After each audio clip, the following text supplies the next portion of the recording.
আছে সত্যি কথার দাম নেই মানুষের, আমারও কথার দাম নেই। আমি বললাম এভরিডে ভিডিও দেব, বাট ভিডিওটা দেওয়া আর হলো না। বুঝতেই পারছেন সংসারী মানুষ, কাজকর্ম প্রচুর, সেই কারণে ভিডিওটা দিতে পারিনি। তবে আবার ভাবলাম না, ভিডিওটা দেওয়া উচিত। আরও অনেক ভিডিও দেওয়ার ছিল, এবার দেখা যাক ভিউ যদি ঠিকঠাক হয় তাহলে প্রিভিয়াস ভিডিওগুলো দেব। এখনের কথা যে ভিডিওগুলো হয়ে চলেছে যেটা আমি বলছি, মানে কোথায় আছি আপনারা বুঝতেই পারছেন না, কিন্তু আমি বকে যাচ্ছি। তো আসল কথাটা হলো আমি এখন চলেছি আমার বাড়ি, মানে আমার বাপের বাড়ি হিন্দ মোটরের উদ্দেশ্যে।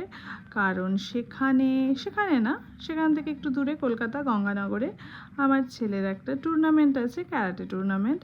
তো তার আগের দিন রাতে আমরা যাচ্ছি, অনেকটা রাত, তখন প্রায় 10টা বাজে। তখন আমরা শক্তিগড়ে মামা ভাগ্নে যে ল্যাংচার দোকানটা আছে ওখানে একটু রিল্যাক্স করছি, একটু চিল করছি, আর একটু খাচ্ছিও, যেটা করতেই হয় আমাদের।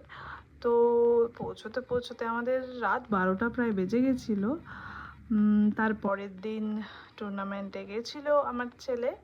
তো আগের দিন রাতে পৌঁছে গেলে একটু রেস্ট হয়, সেই কারণে আগের দিন রাতে আমরা রাত 8:30 নাগাদ বা 8:30টার আগেই হবে রওনা দিয়েছিলাম দুর্গাপুর থেকে হিন্দ মোটরের উদ্দেশ্যে।